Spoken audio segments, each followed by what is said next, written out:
Hey guys, welcome back to my channel. It's your girl, the Brooke Ashley, and we are here to discuss Kandi and the Gang, Season 1, Episode 6. Not a whole lot happened in this episode, but it was still pretty entertaining. So with all that being said, let's just jump right on into this recap because we don't have a minute to spare.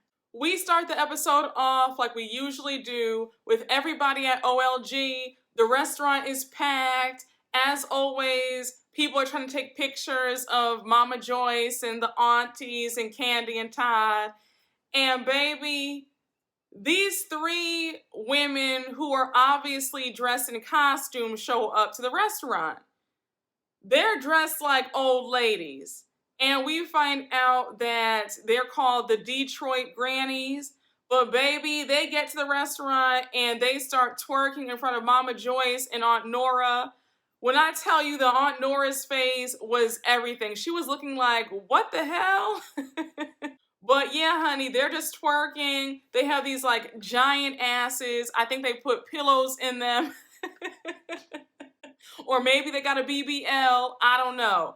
But yeah, everybody in the restaurant was super confused and somewhat amused, but not really. So now we see Torn arrive to the restaurant and he goes to talk to Chandrika. So Chandrika's like, you know what? I gotta tell you something. Let's talk outside. Now, mind you, she's the only one at the hostess stand and the restaurant is super crowded. So for her to leave the post to go talk outside with Torrin, like that is beyond unprofessional. So now they're outside in the parking lot and Chandrika is telling Torn about her conversation that she had with Kandi and Todd the other day. She's going on and on about how she still believes that Patrick and Melvin are the ones who snitched. I'm like, Chandrika, I thought that you had already moved past this. This is like so 2 episodes ago. We don't care. So now she starts naming off other people on the staff who might have told. Torrin says, girl, it's really not that deep. Leave this alone. Stop making this a bigger deal than it is. Y'all already had a conversation about it. You're still here working at OLG. Like, leave well enough alone. And I felt the same way too because Chandrika, you really had to learn how to let stuff go. You said what you said. Somebody heard it. And you were confronted about it. Just own up, take the L on the chin, and do better. And like I told you guys in the last recap, be careful about what you say on the job. Co-workers generally do not become your friends. Yes, in some instances, you and co-workers can have a friendship, but 9 times out of 10, I would advise you to keep it real cool, keep it cordial, and just keep it moving. I don't know what it is about Chandrika, but she carries herself in a very goofy manner, and it's very annoying. So now we jump over to a short scene. Patrick is showing Kandi around his apartment that he shares with Melvin. Remember that Patrick and Melvin are Kandi's youngest cousins. So Kandi says that Patrick was named after her brother who passed away, and he reminds her so much of her brother. Then she adds that for a time, Melvin actually lived with her, so she feels like a cousin and a mother all wrapped in one. I definitely noticed that there is that motherly instinct when you're an older sibling or if you are an older cousin. Like you want to baby your younger siblings or cousins. Like it's really cute. And you could see it play out with how Kandi treats Melvin and Patrick. So we see Patrick giving Kandi the tour. He's showing her his bedroom.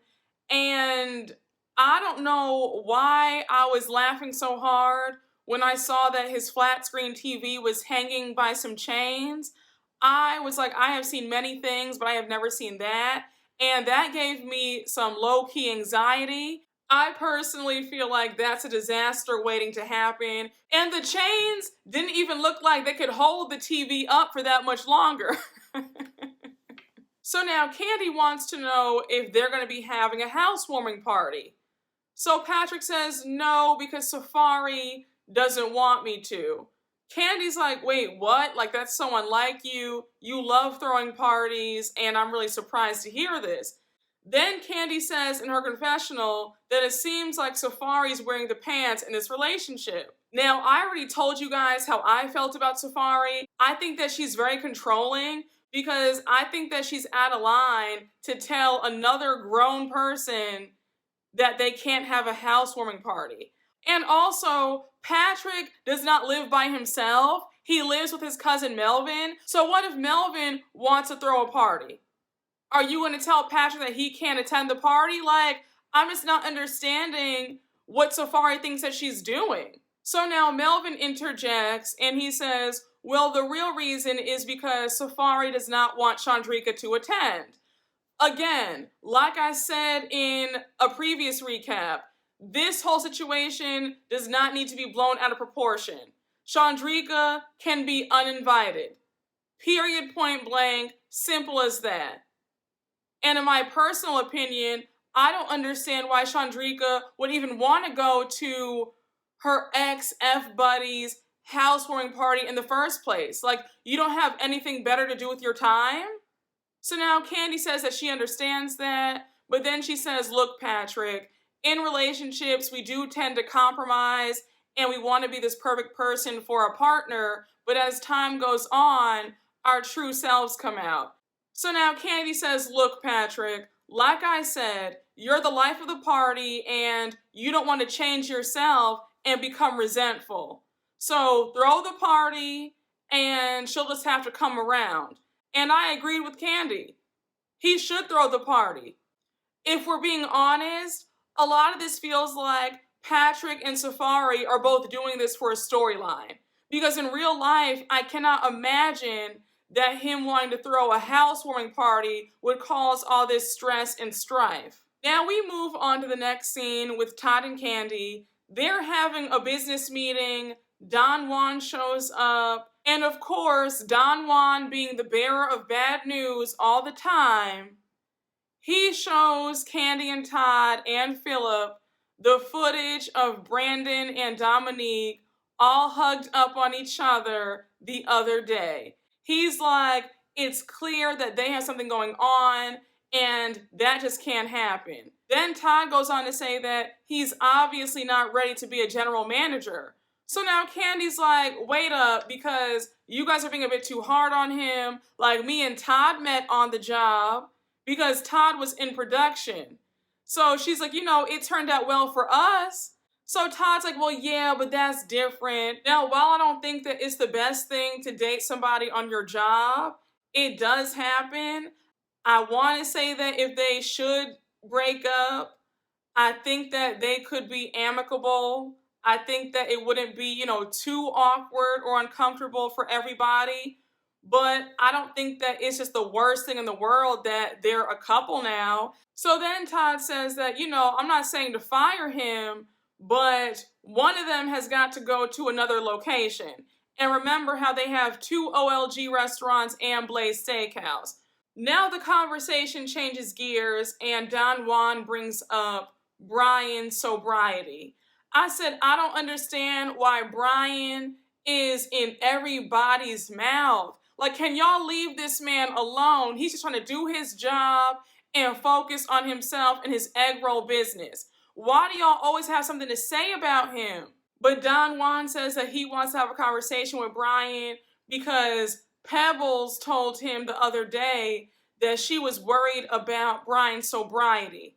I'm thinking, when it comes to addictions and talking to somebody about their sobriety, you need to tread very light with that. And we all know that Don Juan is not the friendliest person and he doesn't have the softest approach to things. So I was just thinking, Don Juan, I would tread real lightly with that.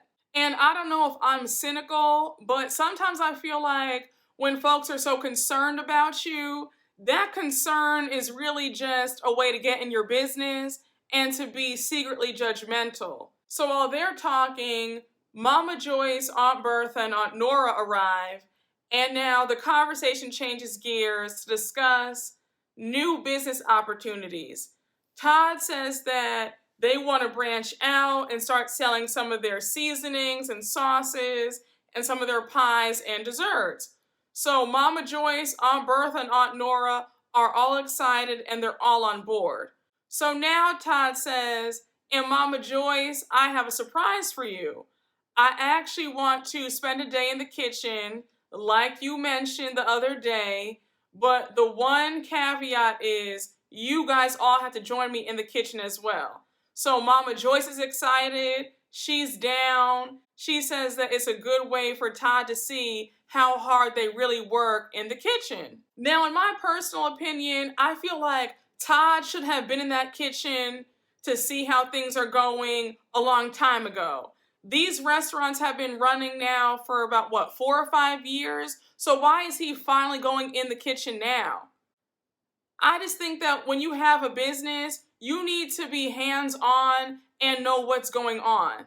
Now we hop on over to the next scene with Don Juan and Brian. They're meeting up because Don Juan wants to have a conversation and see where Brian's head's at. So now Don Juan says in his confessional that he looks at Brian like a little brother and how he just wants to uplift him. Now, like I just told you guys, Don Juan does not give me the warm and fuzzies at all. His personality to me is very off-putting. I would not come to him for uplifting or any help whatsoever. Also, the fact that Don Juan was just on Brian's case a few weeks ago and saying how disrespectful he was and suspending him, that's not Big Brother-like in my opinion. But anyhow, Don Juan starts off the conversation saying that he wants to know about his sobriety. And the way Don Juan said it, I was like, I don't think that this is the right way to start off this kind of conversation. So now Don Juan continues by saying that Pebbles came to him the other day and reported that she saw Brian drinking some wine. So Brian says, yes, I drink wine from time to time, and what about it? So Don Juan is visibly upset hearing that Brian is drinking any sort of alcohol, and Brian's like, look, I've done AA, I've done rehab, it wasn't for me. And yes, I drink some wine sometimes when I'm out, but it's progress from where I was before. So now Don Juan starts questioning if Brian is only sticking to wine or if he's also drinking some hard liquors too. So now Brian's like, well, look, I had a tequila a month ago, that's it. But again, it's still progress because before I was drinking a gallon of vodka a day along with an 8-ball of Coke. And Brian had every right to feel defensive and annoyed because how dare you question me about what I'm doing in my personal time? And Don Juan, it's not your place to ask Brian if he's drinking or what he's drinking or how much. That's none of your business. You're not a therapist. You're not a licensed counselor. So mind your business. I didn't feel like this was coming from a loving place. I felt like Don Juan just wanted a moment for the cameras. So now Don Juan gets upset and he starts raising his voice. He's like, look, I just want to make sure that I was a part of the solution and not the problem. I care about you. And again, while that might be so, I didn't feel the love in this conversation. So Brian says, look, I understand how you feel. I get it. But if there was any time that I was going to go off the deep end and go back to drugs, it would have been 3 months ago when my sister killed herself. And we find out that Brian's sister took her life while she was in bed. And he was just so taken aback by the whole thing that he says that he was in bed for 2 weeks. And I think that anybody would be. Because it's one thing for a loved one to pass away, but when they pass away because they took their own life, there's another layer to that. And I could feel Brian's hurt, I could feel his pain, and I could definitely empathize with Brian feeling like, look, I'm still grieving the death of my sister. I don't really need any other BS, okay? I already have Philip breathing down my back. I got you questioning me about what I'm drinking. I don't need this right now. Life is hard. And I think that Brian is doing the best that he can. I think that it's progress that he went from a gallon of vodka and hard drugs to now just drinking wine. But I was happy that the conversation ended on a good note and Don Juan saying that he was there for Brian. Now we flip back over to the restaurant and it's another busy day at OLG. And of course, Chandrika is running her mouth and telling Richard about what happened with her, Todd, and Kandi. She's going on and on about who snitched on her, and she has the nerve to ask Richard if he's the one who told Kandi and Todd what she said. So he's looking at her in confusion like, nope, I didn't say anything. And now we see Richard walk over to Don Juan, and he tells Don Juan that Chandrika is asking questions about who snitched on her. So now Don Juan pulls Chandrika outside. She already knows that it's about to be something else because it's never good when anybody is pulled outside to have a conversation. So Don Juan says, I'm hearing that you're on this witch hunt to find out who told on you. But what if I told you that it was me? So now Chandrika's face is already like, wait a second, what? Don Juan pulls out his phone and he shows her the footage of when she was talking to Brandon on the phone and Brandon had her on speaker and Don Juan heard everything that was said. I couldn't stop laughing during this scene because Chandrika's face was stuck. Like, she could not pick her jaw up off the floor. She's like, wait, what? Like, no, like, I did say it, but like, I didn't say it, but like, okay, I did say it, but like, hear me out. Like, so I did say it, but like, and Don Juan's like, girl, you said it, you were caught. Like, what else do you have to say? So Chandrika finally accepts the fact that she was the snitch.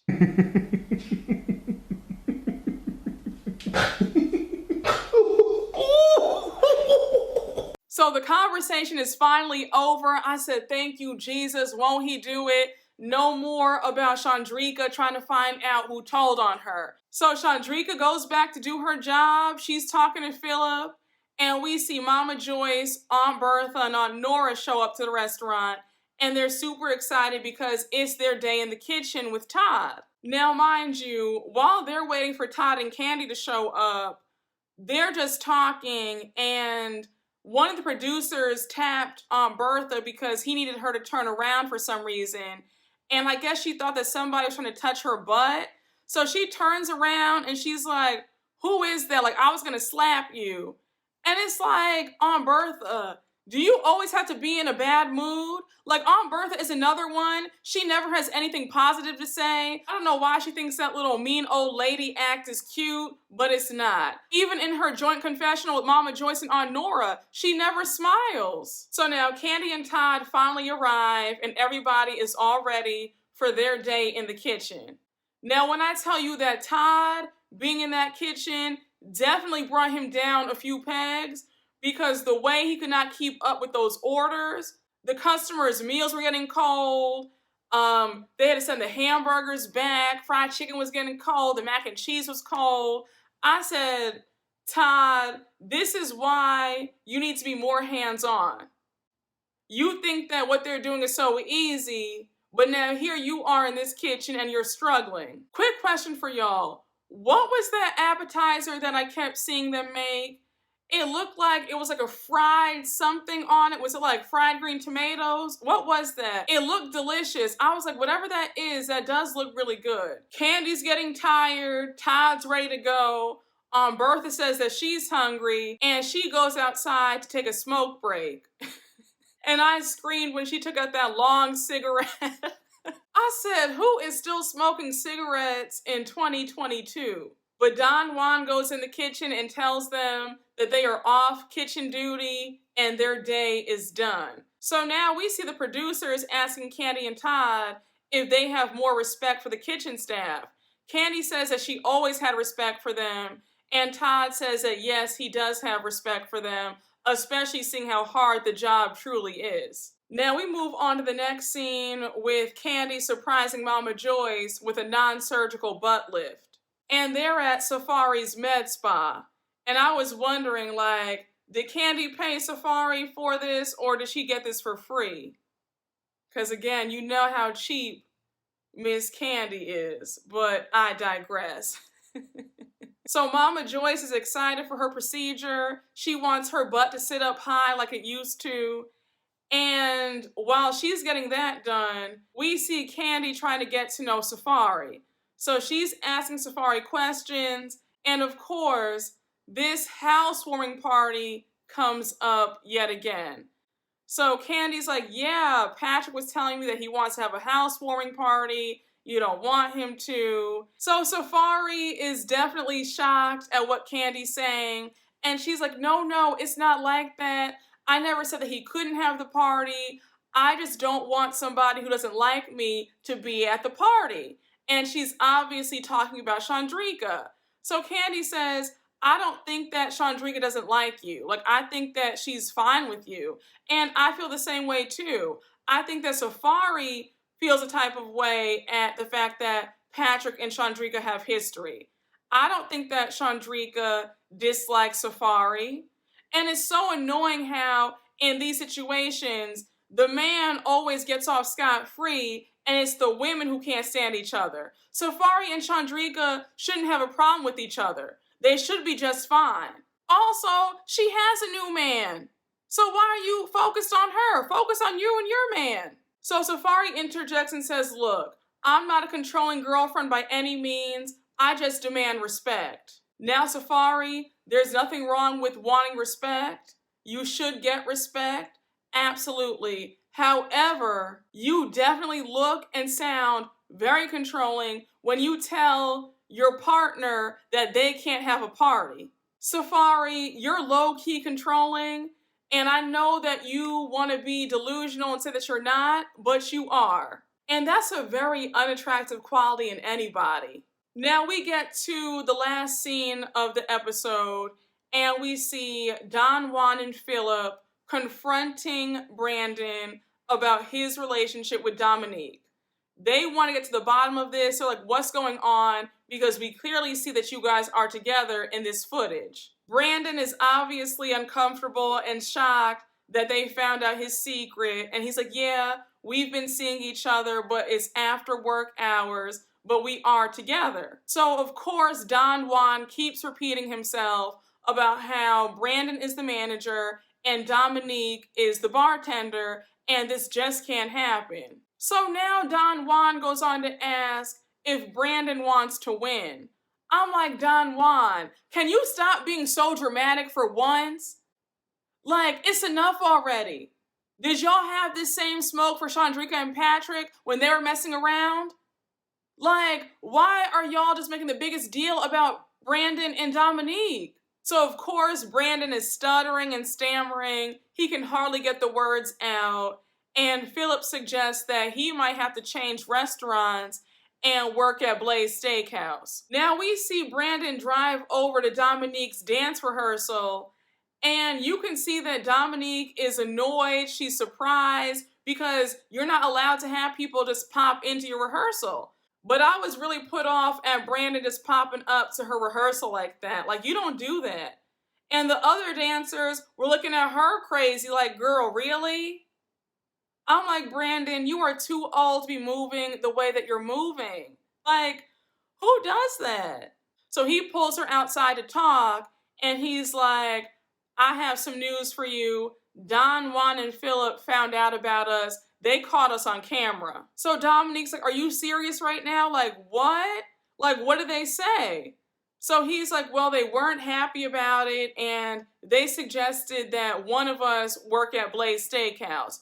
So off the bat, Dominique is like, I'm not working anywhere else. I'm not working at Blaze. That is way too far. So it's going to be you working there because it's not going to be me. I said, I know that's right, sis. If Brandon wants her as bad as he claims he wants her, then he needs to make the sacrifice and work somewhere else. So now Brandon is like rambling at this point, and he sort of sounds like he wants to end the relationship. And Dominique is confused and she's annoyed and she's like, wait, Are you breaking up with me? Like, what's going on? And I'm like, Brandon, can you spit it out, please? Like, what are you trying to say? Like, what is the point that you're trying to make? So Brandon says, look, all we can do is conduct ourselves in a professional manner and call it a day. They share a hug, so that means that they're gonna, work this out, still be a couple, and let the chips fall where they may. And that's where the episode ends. Again, it's a cute show. If you're not watching, check it out. Light drama, it's entertaining, the staff is funny, you'll enjoy it. But y'all, thank you all for watching. I hope you all enjoyed. And as always, please make sure to like, comment, and subscribe. And I will see you all later. Bye.